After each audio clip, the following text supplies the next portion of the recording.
यशाया 9 उसका 6। क्योंकि हमारे लिए एक बालक उत्पन्न हुआ, हमें एक पुत्र दिया गया है, और प्रभुता उसके कांधे पर होगी, और उसका नाम अद्भुत युक्ति करने वाला, पराक्रमी परमेश्वर, अनंत काल का पिता और शांति का राजकुमार रखा जाएगा। क्योंकि हमारे लिए एक बालक उत्पन्न होएगा, एक पुत्र दिया जाएगा, पुत्र सन दिया जाएगा, और प्रभुता उसके कांधे पर होएगी। पुत्र दिया जाएगा और प्रभुता उसके कांधे पे होएगी, वो डिवाइन होएगा। यीशु के आने की भविष्यवाणियां पहले से लिख दी गई थी। 300 से अधिक बारी पुराने नियम में यीशु के पहले आगमन जब यीशु आए थे, इस धरती पे पैदा हुए थे, उसके विषय में 300 से अधिक बारी लिखा हुआ है। तो पुत्र हम देखते हैं, मनुष्य का पुत्र, परमेश्वर का पुत्र। 10 बारी यूहन्ना सुसमाचार में 10 बारी परमेश्वर के पुत्र को लेके बात हुई है, प्रभु का पुत्र।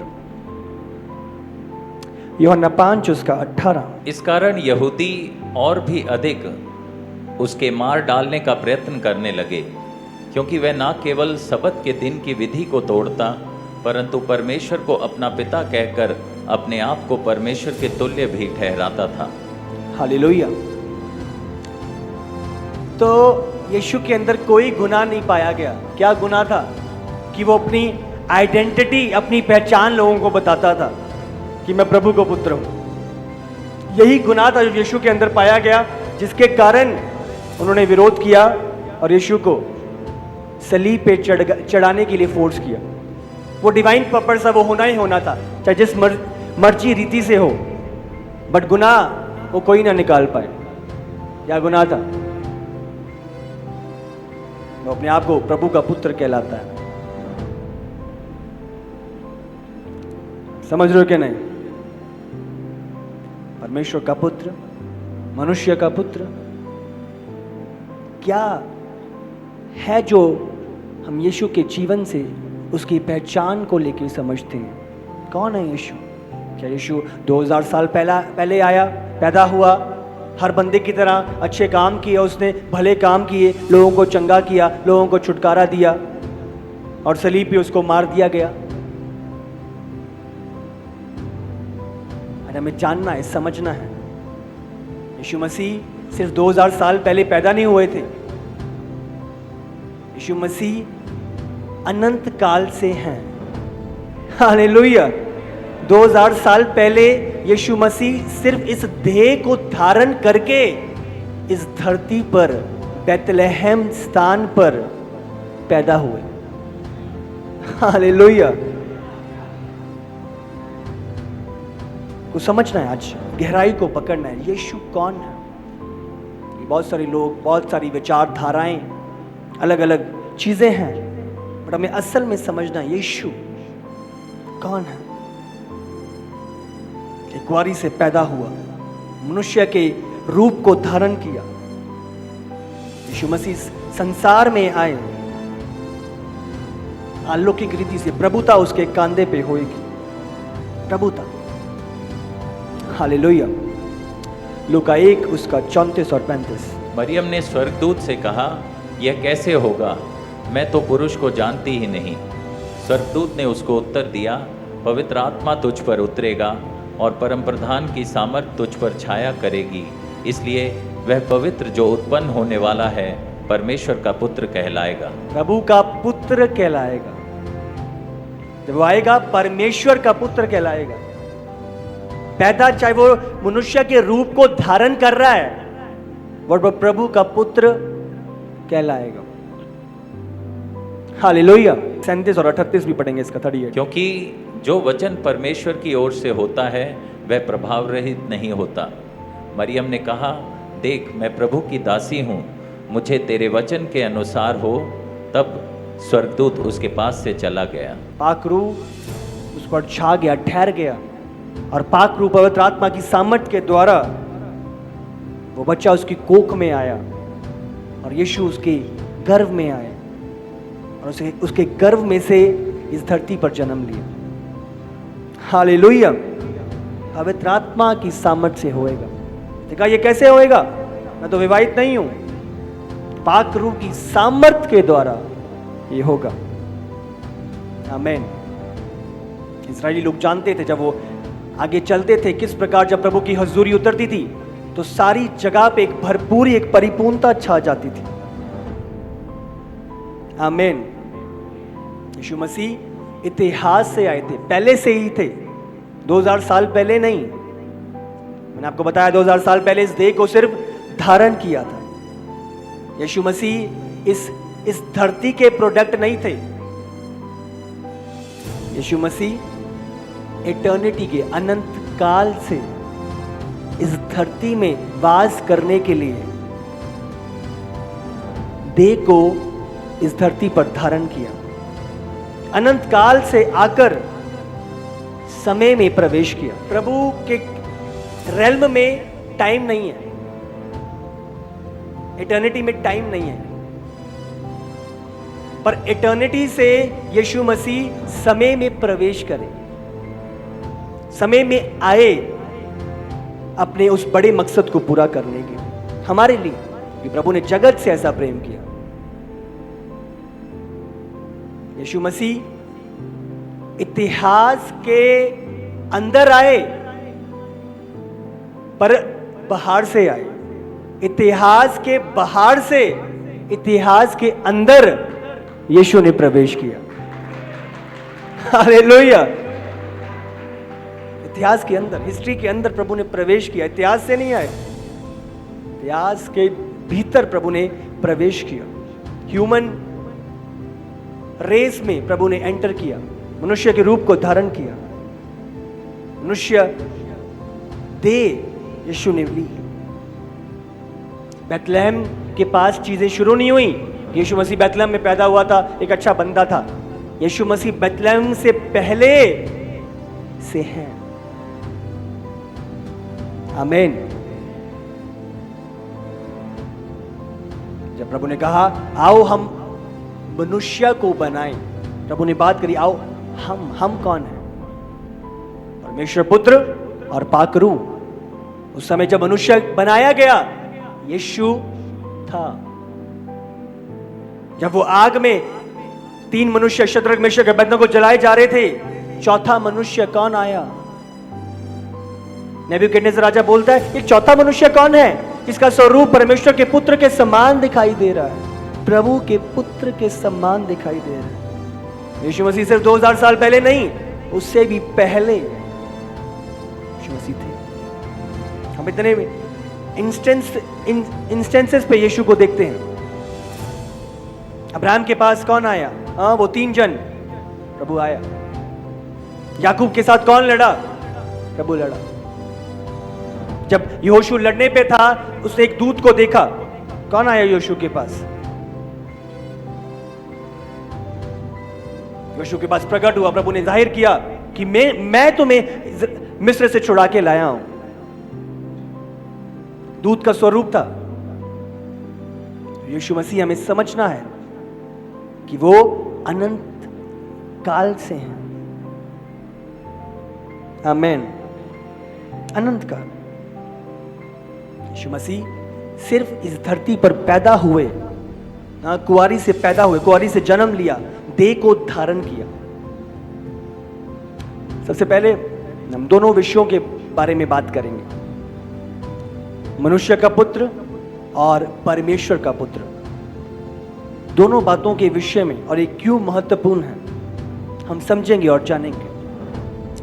सबसे पहले जब यीशु इस धरती पे आया था वो मनुष्य का रूप लेके, वो हमारी तरह उसने एक देह को धारण किया, वो पैदा हुआ और जिस तरह जिस रीति से जिस स्थिति से हम गुजरते हैं उन सारी बातों का यीशु ने सामना किया। यीशु के अंदर कोई बाहर से कोई और पावर नहीं थी। यीशु मसीह हमारी तरह था पर हमारी तरह वो पैदा हुआ, हमारी तरह चीजों का सामना किया। हालेलुया। हर एक व्यक्ति जिस रीति से इस धरती पे आता है वो पैदा होके आता है। आज मैं जवानों से भी बात कर रहा था, सब इधर आने से पहले माँ के कोख में थे, वहां से बाहर निकले। निकले कि नहीं? कोई ऊपर से तो नहीं आया, माँ के कोख से आए। यीशु भी बाइबल में बयान करती है वो मरियम के कोख में से बाहर आया। लूका 2 उसका 7। और वो अपना पहलौठा पुत्र जनी और उसे कपड़े में लपेटकर चरनी में रखा, क्योंकि उनके लिए सराय में जगह ना थी। पहलौठे पुत्र यीशु मसीह को जना, कुंवारी से निकला। जैसे एक मनुष्य का बर्थ होता है उसी रीति से यीशु का बर्थ हुआ। सन ऑफ मैन, मनुष्य का पुत्र।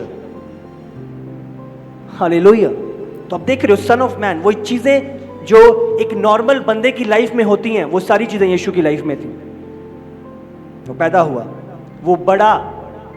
हम बढ़ते हैं कि नहीं? हाँ, एक छोटा बच्चा पैदा होता है वो छोटा तो नहीं रहता, आंखें बढ़ती हैं, नाक बढ़ती है, हाँ, धीरे धीरे वो चलना शुरू करता है, मम्मा पापा, हाँ, तो धीरे धीरे बोलना शुरू करता है, तो धीरे धीरे वो ग्रो करता है, वो बढ़ता है। और बाइबल बयान करती है यीशु ग्रो करा, यीशु बढ़ा। जो नॉर्मल प्रक्रिया एक इंसान की है वो यीशु की लाइफ में भी थी। ऐसा नहीं है यीशु मसीह पैदा हुए और दूसरे दिन ही यीशु मसीह 30 साल के होके यीशु मसीह ने सेवकाई शुरू कर दी। नहीं, 5 महीने 6 महीने यीशु मसीह भी मरियम की गोद में थे। 1 साल 2 साल चलना सीखा, पढ़ना सीखा। हर एक चीज जैसे हम बड़े होते हैं उसी दौर से यीशु निकला।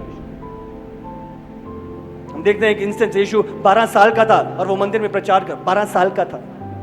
और मरियम बुलाती है, क्या कर रहा है यीशु? तो उस दौर से यीशु गुजरा। आमीन। उसने वो बढ़ा। लूका 2 उसका 40। और बालक बढ़ता और बलवंत होता और बुद्धि से परिपूर्ण होता गया और प्रभु का अनुग्रह उस पर था। बालक कौन? यीशु। वो बढ़ता गया, जैसे मनुष्य बढ़ता है तो यीशु बढ़ता गया। 1 साल 2 साल मैंने आपको बताया, और बलवंत होता गया। हाँ, आप बड़े होते हो, हाँ, आपकी बॉडी बिल्ड होती है। हाँ, एक नॉर्मल बच्चा, आप धीरे धीरे वेट गेन करते हो। हाँ, आपके मसल्स ग्रो करते हैं, आपकी बॉडी पार्ट्स ग्रो करते हैं। आप समझ रहे हो? और बुद्धि से परिपूर्ण होता गया। उसने सीखा, जाना। हम सीखते हैं छोटे छोटे, हाँ, छोटा सा बच्चा ABCD शब्दों को धीरे धीरे कैसे, फिर मैथ साइंस सब आ पड़ता है, पर धीरे धीरे आप ग्रो करते हो, विजडम में आप ग्रो करते हो, नॉलेज में आप ग्रो करते हो। तो एक ग्रोइंग पीरियड है और यीशु मसीह इससे गुजरा। आमीन। हम देखते हैं यीशु मसीह के भाई बहन थे। मरकुस 6 उसका 2 और 3 निकालें। सबत के दिन वह आराधनालय में उपदेश करने लगा और बहुत से लोग सुनकर चकित हुए और कहने लगे, इसको ये बातें कहाँ से आ गई? यह कौन सा ज्ञान है जो उसको दिया गया है? कैसे सामर्थ के काम इसके हाथों से प्रकट होते हैं? क्या यह वही बढ़ई नहीं जो मरियम का पुत्र और याकूब, योसेस, यहूदा और शामोन का भाई है? शामोन का भाई है। क्या वो मरियम का पुत्र नहीं है? इनका भाई नहीं है? समझ रहे हो? तो लोग जब यीशु को देख रहे थे तो वो एक मनुष्य था। हाँ, ये उसका भाई है, ये उसके घर में रहते हैं, ये तो उसका बेटा नहीं है। आप समझ रहे हो? कभी कभार पड़ोसी बच्चे की कंप्लेन लेके आए थे, ये तो फलाने का मुंडा है, ये तो उसका लड़का है, तो उसकी लड़की है। ये मैंने इसको उधर देखा था, ये मार्केट में, इसका ध्यान रखो। समझ रहे हो? तो ये उसका लड़का नहीं है, ये उसकी लड़की नहीं है। तो उसकी एक इंसानियत पहचान थी, उसे रेफर किया जाता था। आज लोग हमें जानते हैं, पहचानते हैं। उस रीति से यीशु की उस ह्यूमन फॉर्म की एक पहचान थी कि भाई उसके बहन। यीशु मसीह थक जाता था, हम थक जाते हैं। आज बहुत काम किया, सुबह 7 बजे उठे थे, हाँ, उसके बाद हमारी एक क्लास थी, उसके बाद हमारा ये शेड्यूल था, उसके बाद ये था, उसके बाद ये तैयारी, और थक चुके हैं। मनुष्य होने के नाते हम थक जाते हैं, हाँ, बॉडी रेस्ट मांगती है। तो यीशु मसीह भी एक समय लिखा है कि वो थक गया। निकालो यूहन्ना 4 उसका 6। और याकूब का कुआं भी वहीं था, अतः यीशु मार्ग का थका हुआ उस कुएं पर यूं ही बैठ गया। यह बात 6 घंटे के लगभग हुई। मार्ग पर थका हुआ। समझ रहे हो? क्या प्रभु थक सकता है? नहीं। हाँ, और क्या वो मनुष्य का रूप धारण करके आया, आपकी और मेरी तरह था। हाँ, हम काम कर रहे हैं, बॉडी एक्सर्ट हो रही है, थक रही है, इसका मतलब यीशु थक गया था हमारी तरह। बॉडी बहुत थक गया, आज रेस्ट चाहिए मुझे। आज मम्मी संडे है, आज 9-10 बजे, स्कूल वाले बच्चे 9 बजे को उठूंगा मैं, आज छुट्टी है, हाँ आज नहीं मुझे उठाना, आज मैं थका हुआ हूँ। तो हम क्या सीख रहे हैं सारी बातों से? यीशु मसीह मनुष्य का रूप धारण करके आया। जो चीज़ों से हम गुजरते हैं वो सेम चीज़ों से यीशु गुजर रहा था, वो अलग नहीं था, सेम चीज़ें। उसे प्यास लगी थी। यूहन्ना 19 उसका 28 के बाद यीशु ने यह जानकर कि सब कुछ पूरा हो चुका है, इसलिए कि पवित्र शास्त्र में जो कहा गया था पुत्र पूरा हो, कहा मैं प्यासा हूं। वो प्यासा था। हमें प्यास लगती है कि नहीं? हाँ, गर्मियों में तो ज्यादा लगती है, ज्यादा पानी पिया जाता है, पानी, कोल्ड ड्रिंक, हर एक चीज। यीशु मसीह प्यासा था, पानी लिया। हाँ, मुझे प्यास, मैं प्यासा हूं। मनुष्य किन चीजों से गुजरता है वो सेम चीजें हम प्रभु यीशु की लाइफ में देखते हैं। उसने देह को ये सारी चीजें प्रूव करती हैं। ये हुई नहीं, यीशु मसीह जब इस धरती पे आया वो पूरी रीति से मनुष्य बन के देह को धारण करके आया। जिन चीजों का हम सामना करते हैं उसने किया। हालेलुया। उसे भूख भी लगी थी। मत्ती 4 उसका 2। वह 40 दिन और 40 रात निराहार रहा, तब उसे भूख लगी। बिना खाने के था, फिर उसे भूख लगी। हमें भी भूख लगती है। हाँ, अभी लंच किया, अभी डिनर भी करना है, भूख लगती है। तो इस जगह पे जब यीशु 40 दिन भूखा और प्यासा था तो उसे भूख लगी। एक नॉर्मल ह्यूमन टेंडेंसी, एक नॉर्मल ह्यूमन फीलिंग। हाँ, पेट मांग रहा है, पेट में चूहे कूद रहे हैं, कुछ खाने को दो। कुछ नहीं बना, रात को 12 बजे मैगी बना के खा लिया। हाँ, और पेट को चाहिए, भूख लगी है, कहीं से भी कुछ भी। अब इंस्टेंस, वही इंस्टेंसेस जिससे हम गुजरते हैं, यीशु गुजरा। हालेलुया। भूखा था, वो भूखा था, बाइबल बयान करती है। वो शारीरिक रीति से निर्बल हुआ, वीक हो गया। मत्ती 4 उसका 11। उसके पास से चले गया और देखो स्वर्गदूत आकर उसकी सेवा करने लगे। हाँ, वो उसकी सेवा करने लगे। आप समझ रहे हो, 40 दिन से खाना नहीं खाया, वीकनेस आ गई। अगर आप लूका 23 उसका 26 निकालो। जब वे उसे लिए जा रहे थे तो उन्होंने शामौन नामक एक कुरैनी को जो गांव से आ रहा था पकड़कर उस पर क्रूस लाद दिया कि उसे यीशु के पीछे पीछे ले चले। हाँ, तो जब यीशु मसीह सलीब को लेकर चल रहे थे, कोड़े मारे हुए थे, तो यीशु मसीह श्रमित हो गए, निर्बल हो गए। वो क्रूस को उठा के ले जा नहीं पा रहे थे। अब समझ रहे हो, बॉडी निर्बल हो गई, इतने कोड़े, कांटों का ताज। तो क्या हुआ, एक हेल्पर जो आ रहा था, ये एक व्यक्ति शमौन नामक एक कुरैनी को बुलाया, क्रूस लेके जा। हालेलुया। वीकनेस, निर्बलता। बॉडी के सेल्स खत्म हो गए, प्लेटलेट्स कम हो गए। तो आप समझ रहे हो, तो ये चीजें इसका हम सामना करते हैं। यीशु मसीह गुजरा और सबसे अधिक एक मनुष्य जब इस धरती पे आता है, वो मर जाता है। इस देह को, ये देह खत्म हो जाती है। और लूका 23 उसका 46। और यीशु ने बड़े शब्द से पुकार कर कहा, हे पिता, मैं अपनी आत्मा तेरे हाथों में सौंपता हूँ। और यह कहकर प्राण छोड़ दिए। कि अगर उसने प्राण छोड़ दिए, टाइम आता है जब बॉडी अब और हमें आगे नहीं ले जा पाती, तो सारी चीजें, टाइम आया, यीशु ने प्राण छोड़ दिए। एक नॉर्मल मनुष्य जिस फेज से गुजरता है उसे यीशु गुजरा। फील करता था जो इंसानियत फील करती है। आप समझ रहे हो कि नहीं? बाइबल में लिखा है, उसने भीड़ को देखा और उसका मन तरस से भर गया। तो तरस की एक फीलिंग है जो हम फील करते हैं। ये बहुत बेचारा है, हमको तरस आ जाता है, इसको कुछ दे दूं, इसने कुछ नहीं खाया हो, इसकी हालात देखो, तो तरस आया। बाइबल में लिखा है यीशु मसीह को एक समय पे क्रोध आया, गुस्सा आया, जब प्रभु के मंदिर में प्रभु का कार्य, उधर बिजनेस हो रहा था, उधर लोगों ने टेबल्स लगाए हुए थे, पक्षी ले लो, ये कर लो, तो प्रभु आया और टेबल्स सारे उन्हें नीचे गिरा दिया। वो उमंग थी प्रभु के लिए, प्रभु के घर के लिए। तुमने प्रभु के घर को डाकुओं की खो बना दिया है, तो वो उमंग उसके अंदर थी। समझ रही हो? यीशु मसीह, बाइबल में लिखा है, अगर आप यूहन्ना 11 उसका 35 निकालो, एक जगह पे लिखा है यीशु रोया। यीशु रोया।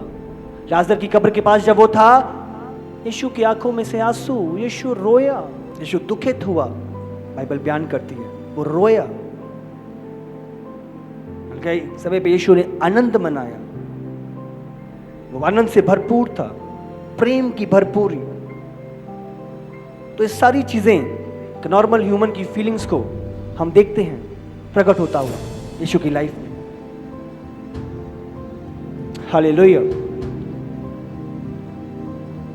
तो अलग अलग स्थानों पे हम देखते हैं तो यीशु मसीह, ये सारी चीजें उसके अंदर थी। और दूसरे के पेन को समझना, जो कि मनुष्य की नॉर्मल फीलिंग्स हैं, अच्छा लगना, रोना, तो सारी चीजें जो यीशु मसीह की लाइफ में, गॉस्पेल्स में हम उसके स्वभाव को प्रकट होता हुआ देखते हैं। अगर आप देखोगे तो आप जानोगे, अभी मरकुस, यूहन्ना, लूका में आप जानोगे। अगला, उसने सोच विचार किया जैसे मनुष्य सोच विचार करता है। लूका 2 उसका 52। और यीशु बुद्धि और डील-डॉल में और परमेश्वर और मनुष्यों के अनुग्रह में बढ़ता गया। यीशु बुद्धि और डील-डॉल में और प्रभु और मनुष्य के अनुग्रह में बढ़ता गया। उसका ध्यान, उसका लर्निंग, वो पढ़ना, यीशु मसीह का क्या है, प्रभु उस जगह पे, उस टेम्पल्स में जा जाकर प्रभु के कलाम को पढ़ते थे, पढ़े, ग्रो किया उन्होंने सोच विचार। ये नहीं है कि यीशु मसीह 2000 साल पहले थे, यीशु मसीह पहले से थे, पर जब वो आए वो देह को धारण करके आए। आमीन। तो मैंने आपको बताया, अभी हम समझेंगे कुछ चीजों को। तो ये था मनुष्य का पुत्र। इन सारी बातों से हम जानते हैं किस प्रकार यीशु सच में देह में इस धरती पर प्रकट हुए, और हम जानेंगे ये क्यों महत्वपूर्ण था, क्यों जरूरी था देह में आना। अगला हम समझते हैं प्रभु का पुत्र। हमने समझा मनुष्य का पुत्र, अब हम समझेंगे परमेश्वर का पुत्र।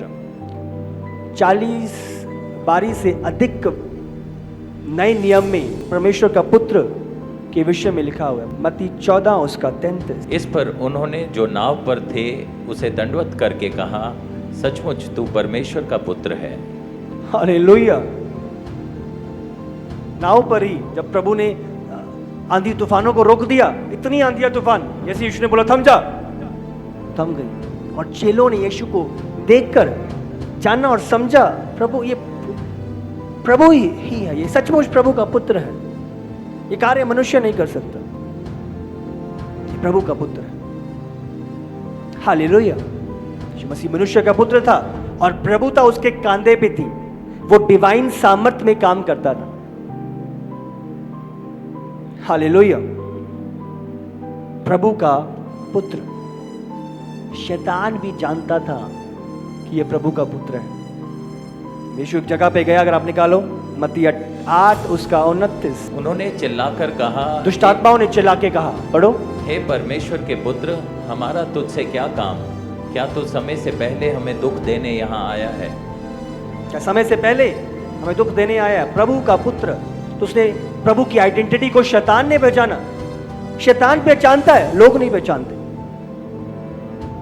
शैतान ने पहचाना, फरीसी सदूकियों ने नहीं पहचाना, यहूदियों ने नहीं पहचाना, शैतान पहचानता ये प्रभु का पुत्र है। यीशु इस धरती पे पैदा हुआ ताकि लोग प्रभु को जान सके, प्रभु को देख सके। एक समय पे अगर आप निकालो यूहन्ना 14:9, यीशु ने उससे कहा, हे फिलिपुस, मैं इतने दिन से तुम्हारे साथ हूँ और क्या तू मुझे नहीं जानता? जिसने मुझे देखा है उसने पिता को देखा है। जिसने मुझे देखा है उसने पिता को देखा है। हालेलुया। परमेश्वर का पुत्र, उसने मुझे देख लिया, उसने पिता को देख लिया। क्यों कह रहा है पिता को देखा? प्रभु का पुत्र इस धरती पे आए, वो पहले से था। प्रभु यीशु में पिता को देखते हैं, पिता को जानते हैं, पिता के स्वभाव को समझते हैं। वो प्रेम, वो कंपैशन, वो तरस पिता के अंदर है। बहुत लोग पिता तो धधती हुई आग, हाँ पिता, समझ रहे हो? वो पाप के प्रति नफरत करता है और पापी से प्रेम करता है। प्रभु ने जगत से ऐसा प्रेम किया। जगत में कौन थे? पापी थे। अगर हम लगाएं जगत के अंदर पापी थे, प्रभु ने पापियों से ऐसा प्रेम किया कि अपना इकलौता पुत्र दे दिया, ताकि जो कोई उस पर विश्वास करे वह नाश ना हो परंतु अनंत काल का जीवन पाए। हालेलुया। प्रभु का पुत्र, परमेश्वर का पुत्र, प्रभु को देखते हैं। यीशु के द्वारा हम परमेश्वर को देखते हैं, उसके स्वभाव को जानते हैं। हमें यीशु चाहिए अपने पापों से नजात पाने के लिए, अपने पापों से आजाद होने के लिए। बिना उसके हम अपने पापों से नजात नहीं पा सकते। पहला तीमुथियुस 2 उसका 5 और 6। क्योंकि परमेश्वर एक ही है और परमेश्वर और मनुष्यों के बीच में भी एक ही बिचवई है, अर्थात मसीह यीशु। एक ही बिचई है, अब हाँ, या एक ही बचौला है। अब समझ लो, एक ही कनेक्शन है, एक ही कनेक्टिंग पॉइंट है, वो है यीशु। पिता मनुष्य के बीच में एक ही कनेक्ट, एक ही जोड़, एक ही ब्रिज यीशु का। यीशु का मार्ग, सत्य और जीवन मैं ही हूं, बिना मेरे द्वारा कोई पिता तक नहीं पहुंच सकता। मैं ही हूं।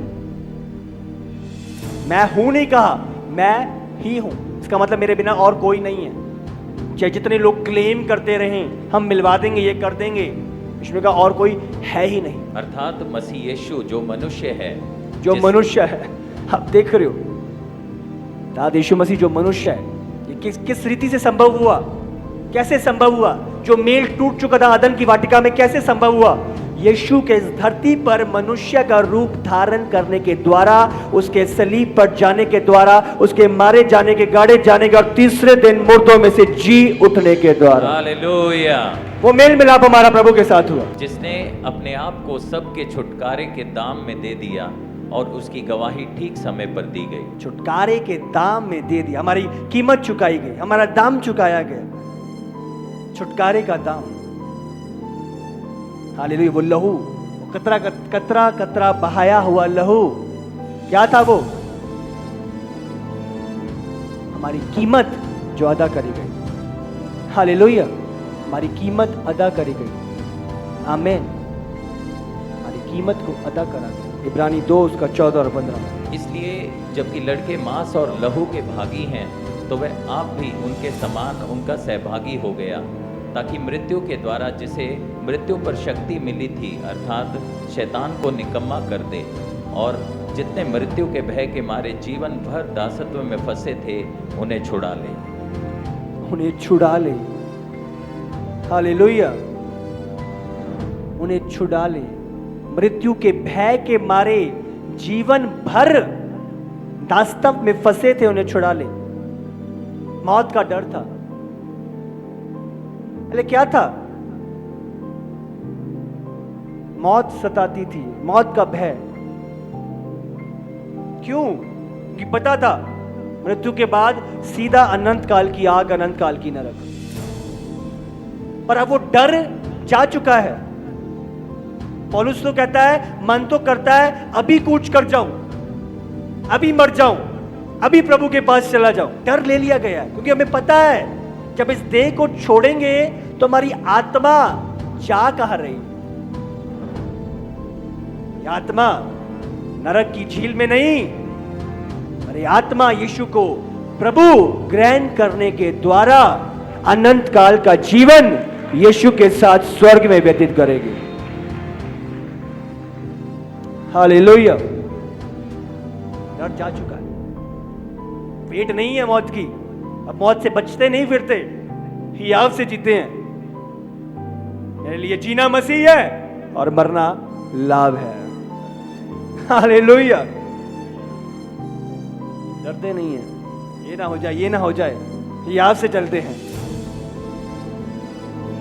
स्तिफनुस हियाव से पत्थर मार रहे हैं, सिर ऊपर था, अपने आप को छुपाए बैठा नहीं था, सिर ऊपर था। मारना है मारो। प्रभु को उसने, यीशु को पिता के दाहिनी ओर बैठे देख लिया था। उसके चेहरे पर एक रोशनी, एक चमक आ ठहरी थी।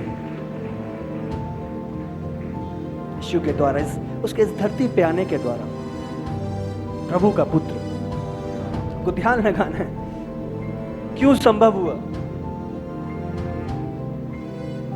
वो मनुष्य था, मनुष्य का पुत्र इस धरती पे आया और वहीं पे प्रभु का पुत्र किस रीति से उसके द्वारा अपना बड़ा उद्देश्य पूरा। पहले यूहन्ना 3:8 पढ़ो। जो कोई पाप करता है वह शैतान की ओर से है, क्योंकि शैतान आरंभ ही से पाप करता आया है।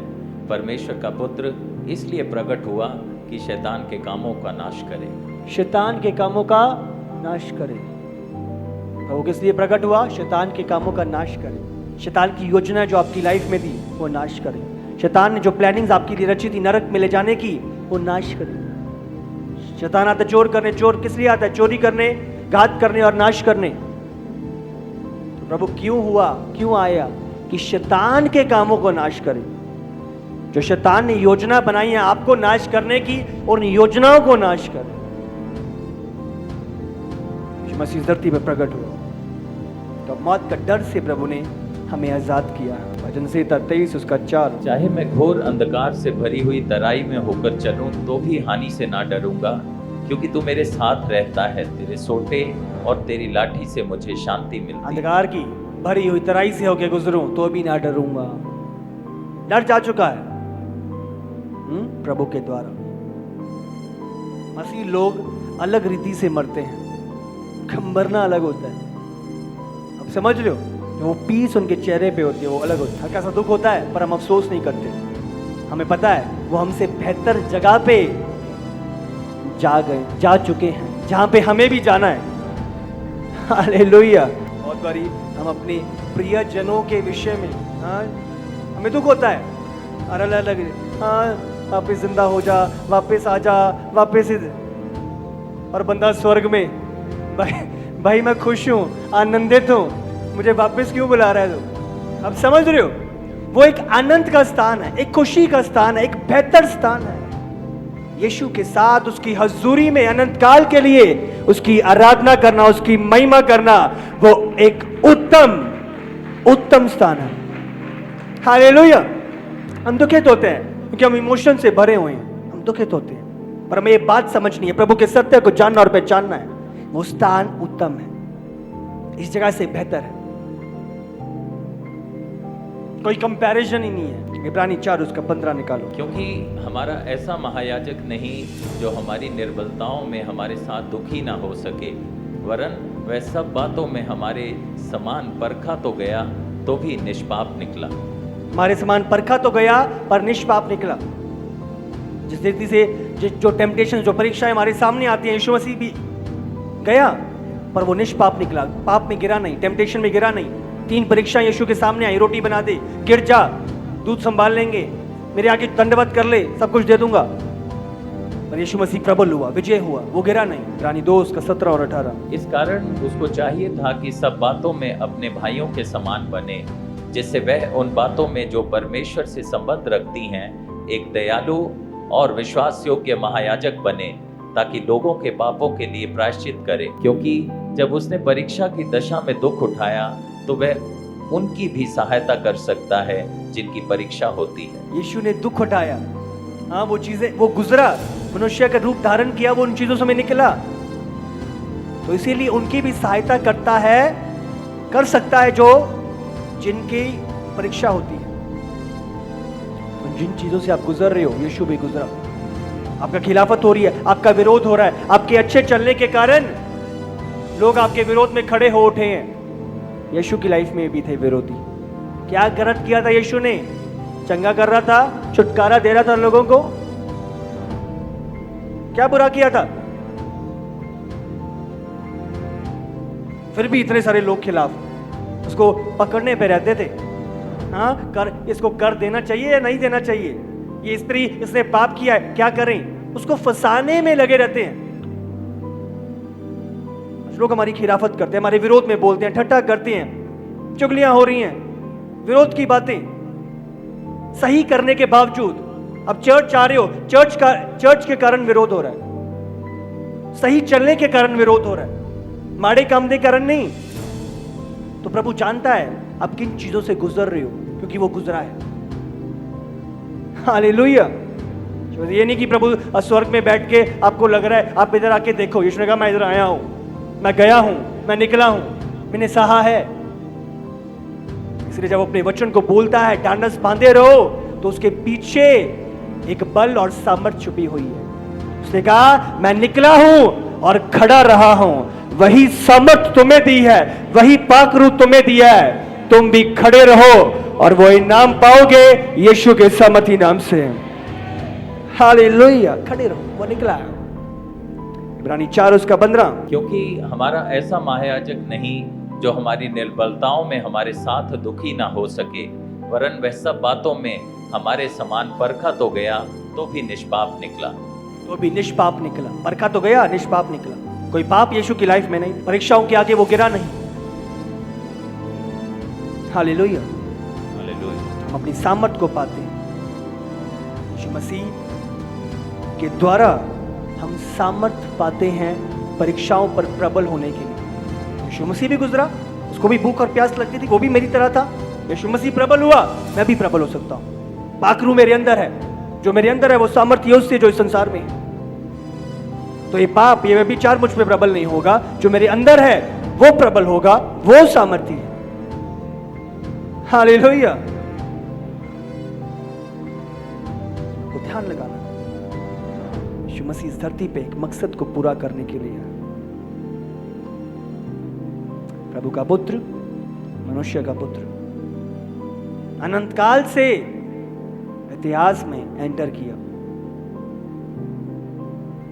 ध्यान रखें, यीशु मसीह न्यायी है और वहीं पे प्रेम से भरपूर भी है। पर यह नहीं है कि वो अगर प्रेम से भरा हुआ है तो वो अन्याय करना शुरू कर दे। मैंने कहा कि सबने पाप किया और सब उसकी महिमा से रहित हैं। पाप की मजदूरी मृत्यु है, ये कलाम कहता है। और अगर यीशु बोलते कोई बात नहीं, ऐसी कर देता हूं, ऐसी माफ कर देता हूं, तो वो अन्यायी ठहरता। प्रभु अपने स्वभाव, अपने नेचर के विरोध में काम नहीं कर सकता। हमने पाप किया था, पाप की मजदूरी अनंत काल की मृत्यु थी, वो एक सजा थी जो सहनी थी।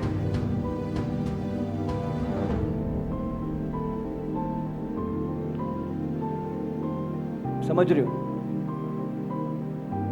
हाँ, एक बंदे ने दूसरे के प्रिय जन को मार दिया, खत्म कर दिया है,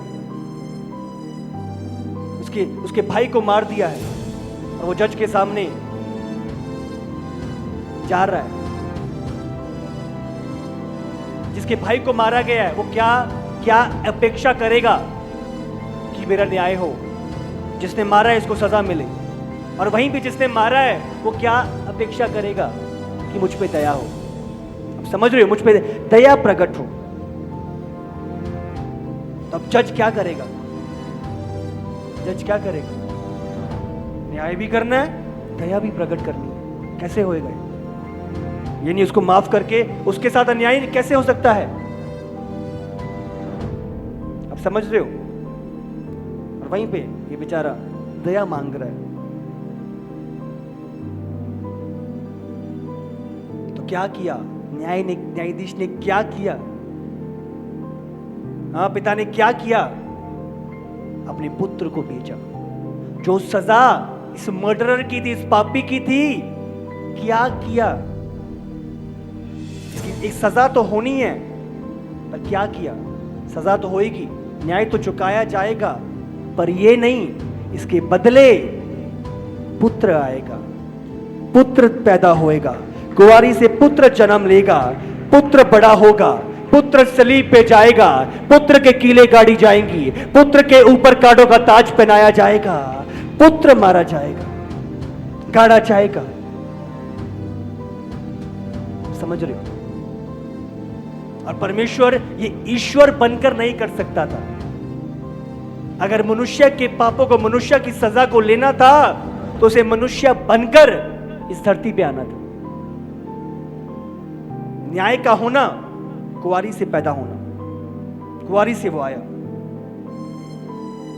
अब समझ रहे हो कि नहीं? धरती पे आया, क्या हुआ है? अब न्याय चुकाया गया, न्याय हो गया है और दया भी हो गई है। हालेलुया। शैतान बोल रहा था इसने तो ये किया है, इसकी तो सजा नरक में है, इसका तो घर नरक में है। क्या हुआ? यीशु अब जो उसने चुकाया है, अब यीशु बोलता है जो कीमत थी मैंने चुका दिया है। अब ये अपना जीवन अनंत काल के नरक में नहीं, अनंत काल के स्वर्ग में बिताएंगे। दाम चुकाया गया है, कीमत अदा करी गई है यीशु के लहू के द्वारा। हालेलुया। शैतान का अब हमारे जीवन पे कोई अधिकार नहीं है, कीमत अदा करी गई। यीशु मसीह इस धरती पे आया और कीमत अदा करी। Ransom, paid my ransom.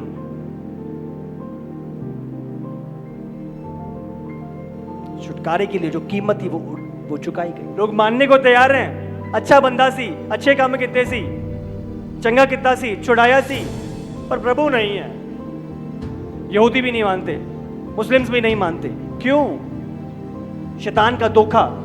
उद्धार ही, सैल्वेशन ही यीशु को प्रभु कहलाने में है। जो हृदय में विश्वास कर लेगा, मुंह से अंगीकार कर लेगा कि यीशु प्रभु है, उसका उद्धार होएगा। तो आज लोग मानने को तो तैयार है, अच्छा बंदा था, अच्छा जन था, प्रभु नहीं। शैतान को पता है अगर प्रभु मान लिया तो उद्धार हो गया। अच्छा बंदा मान लो पर प्रभु नहीं मानना। ये झूठ शैतान का टूटेगा, लोग यीशु को प्रभु मानेंगे। बाइबल बयान करती है हर घुटना टिकेगा, हर जीभ अंगीकार करेगी कि यीशु ही प्रभु है। आमीन।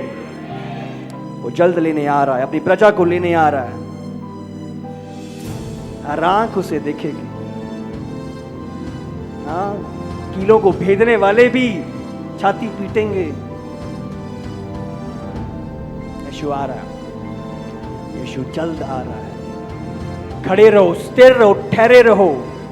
चाहे कितना बड़ा सताव, कितने बड़े विरोधी क्यों ना खड़े हो जाएं, आप अकेले क्यों नहीं हो, खड़े रहो।